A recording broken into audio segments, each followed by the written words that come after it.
What's up, YouTube fans? Today I'm going to be taking a look at the Maketoys Skycrow, their version of Skywarp.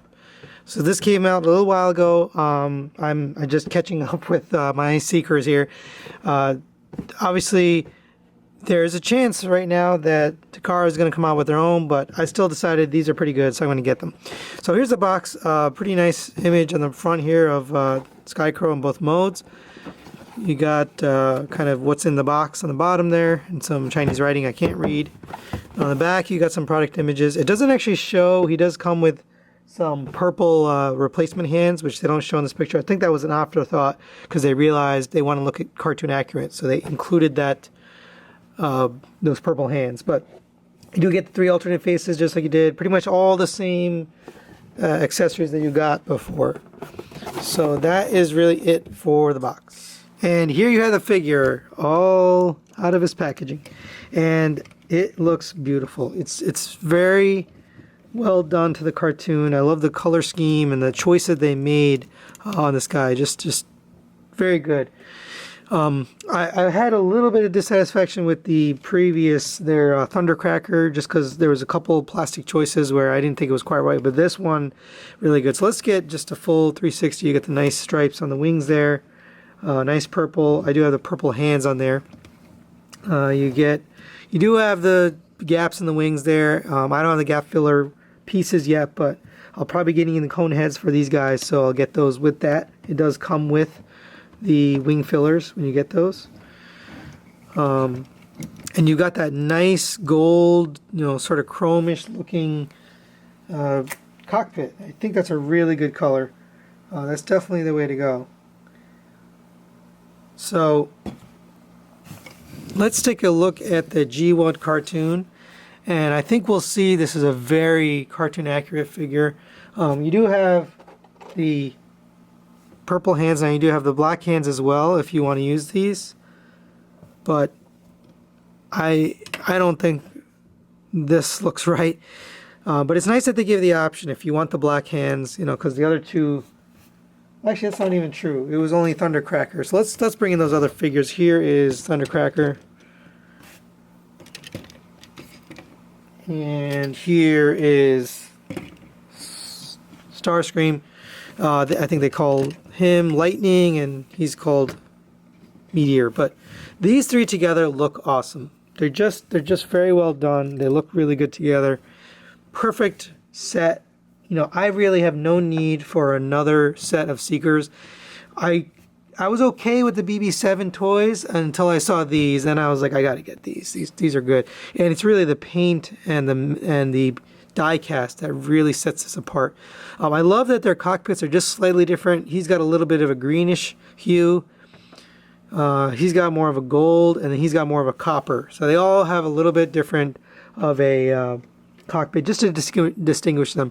The faces are pretty much the same on these two. This guy's got the darker gray. Now I did paint this guy because I didn't like the original darker face, but now with the three, I think it looks pretty good. These two are more like clones, and this one's like the standout. But all in all, I love the way these guys look together as a team.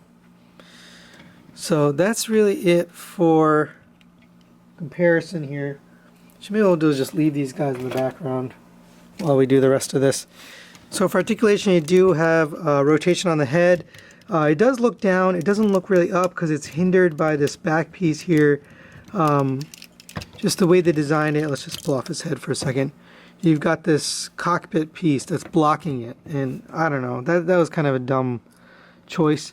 You could Dremel this piece here to give it a little bit more clearance, but I really don't want to mess with these figures too much. I think they're okay. Be nice if they could look up, but it's okay. So you do get the arm movement all the way up to there, rotates all the way around. It does hindered a little bit by these wings, but if you manipulate this properly, first get it pegged in there, you can rotate these all the way back. And you kind of have to get them lifted up to a point where these little pegs aren't colliding. But you can rotate it pretty much all the way back like that. And now the arm can rotate up without interfering with that piece. So you can get some pretty good, oops. And that's one of the problems, is the arm sort of pushes this out, but you can get him up. If you're trying to pose him, there's, you know, he kind of hinders there with this wing piece. But the wings do rotate up and down and back and forth. The arms rotate at the bicep, double jointed elbow, rotation at the wrist. You can articulate this gun, but there's really no need for it. I'm actually not even sure why they included this, but if you wanted to, you could get some really, you know, crazy armature out of that thing. I do have a nice ratcheted or soft ratchet waist swivel. You have a gigantic ab crunch. I don't know. It's kind of weird because you got to cover down, but you do get plenty of ab crunch there, more than you actually need. All right. You do get the thigh hip skirts and then the thigh rotation all the way up. Actually, even more than 90 degrees. All the way back, all the way out. So pretty much everything you'd want there for articulation. So that's really... oh, sorry, and we forgot about this feet. The feet do articulate all the way in, and you do have a toe tilt here. You can get that kind of all the way down. That's really for transformation, but this heel spur is not really the most secure, but it's good enough for this figure. And I do find you end up like kind of messing with them to try to get the waist all situated, because it's always like coming out of position. But that is really it for the robot mode. We'll get this guy transformed and we'll take a look. Alright guys, we're back from transforming, and this is exactly the same transformation as the other two Seekers, so we're not going to show that here, but it really is an awesome looking jet mode. And the cockpit is one of the things that looks really nice, but inside there's not really anything in there. Same features as the other jets. He also has the same flaw here with the wing, having that black piece in the middle. I don't know why they did that. They could have had it purple, but they chose to put black plastic there right in the middle of the wing. It just sticks out. But other than that, I don't have a lot of complaints. I mean, even here, there's a couple purple pieces. Again, they could have chosen to use black there. I'm not sure why they mixing and matching plastic clothes here. Also, you've got the gray. It's just sort of a strange choice. You know, I'm not really sure why they're doing that. But that is what it is, and you know, it's okay. Where this shines really is in robot mode. It's not the jet mode. But it's good enough. I think it looks good. It'd be nice if the wheels rolled, but for the price you pay for these, you know, I think they're $120 retail. It's fine. You know, it's a good looking jet.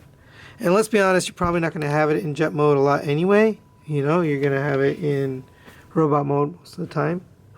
It does come with the alternate missile pieces. Again, I'm not going to show those because same as the other two figures, but you can shorten these up and make them shorter missiles. I prefer the longer ones. You can also, the other accessories you have are the head, which I forgot to show, the choking head you get for Megatron. But since I don't have the Megatron, there's no point in showing that. But that's really it for the accessories. You get the three faces, and we showed that. Here he is with the Masterpiece Blue Streak. And as always, I think that's a good scale. I think it makes sense. It's probably a little bit small, but for me, it's fine. It's good enough. As long as it's bigger than this guy, I think it's pretty good. So, final thoughts was, is this set worth it? Yes, I think I recommend this. It really depends on what you think you want in your collection. If you want these really cartoon accurate versions of characters, then I think this is the set for you. If you're happy with the MP11 mold that's out there, then I guess keep it. For me, I believe these are all three are better than the MP11 equivalents, the Takara molds that came out for these guys. Just the look, the paint, the quality, the die cast, everything on these is just a higher quality. There are some things that aren't, you know, great about these, especially like this kind of stuff. You know, there's a little bit of annoying stuff like that and like this, but overall, taking in the character as a whole and just the quality and the build, I think it's a very, very good character design. Will Takara release a version 2.0 or actually 3.0 of the Sekirs? Probably. It probably will. But looking at the recent price trends, we can probably say it's going to be somewhere in the $250 to $300 range, given what they've been putting out. Their original Seekers was $200, so I can't imagine they'd put them out any lower than $200. Bare minimum $250, if not $300, probably around $300 each. So you're talking $900 for the set. These are $120 each, or $360 for the set. To me, it's a no-brainer. This is going to be the best choice for me. But if you like the way Takara is headed in terms of their, you know, the design of their figures, then you probably can hold out and wait. Lots of reviews in the next few weeks, so stay tuned. Thanks for watching. We'll see you next time.